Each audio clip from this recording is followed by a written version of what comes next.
ஆண்டவா, என்னைய பரீட்சையில் பாஸ் ஆக்கணுமே. முதல்ல இந்த சாமிக்கிட்ட வேண்டேன், அடுத்து இந்த சாமிக்கிட்ட, அடுத்து இந்த சாமிக்கிட்ட. என் மக பாஸ் ஆகிடுச்சுன்னா முதல் பிரியாணி செய்யணும், 2வது பாயசம் செய்யணும், 3வது அல்வா செஞ்சுருவோம். பாப்பா பரீட்சையில் ஃபெயில் ஆயிடுச்சுன்னா இதை வச்சு அடிக்கணும், அப்புறம் இதை வச்சு அடிக்கணும், அப்புறம் இதை வச்சு அடிக்கணும். ரிசல்ட் வந்துருச்சா? இல்லைப்பா, சுற்றிக்கிட்டே இருக்கு. என்ன சுற்றிக்கிட்டு இருக்கு? இன்னும் ரிசல்ட் வந்திருக்கணுமே. 4-5 தோத்துருப்ப, அதான் சுற்றிக்கிட்டு இருக்குன்னு போய் சொல்லி தெரியுற. ஃபெயில் ஆகிட்டியா பாப்பா?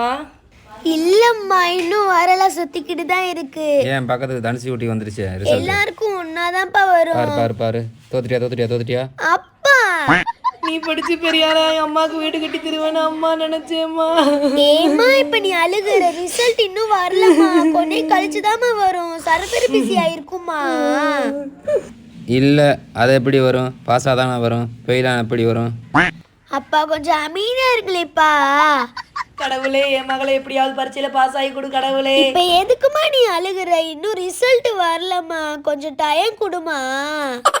1 மணிக்கு ரிசல்ட் வரும் சொன்ன. கொஞ்சம் அமைதியா இருங்களேப்பா.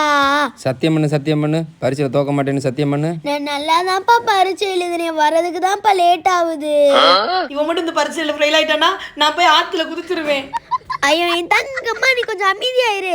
ரிசல்ட் வர்றதுக்கு இன்னும் கொஞ்சம் நேரம் ஆகும். இப்போ எதுக்கு நீ தேவையில்லாம அழுதுகிட்டு இருக்க? நீ கஷ்டப்பட்டு வேலை ஆக்குறவங்களுக்கு தான் அதோட வழி தெரியும். வீட்டில் இருக்கிறவங்களுக்கு என்ன வழி தெரியும்? ரிசல்ட் வந்துருச்சு, பாஸ் ஆயிட்டேன். எனக்கு அப்பவே தெரியும் என் மகா பாஸ் ஆயிரும்.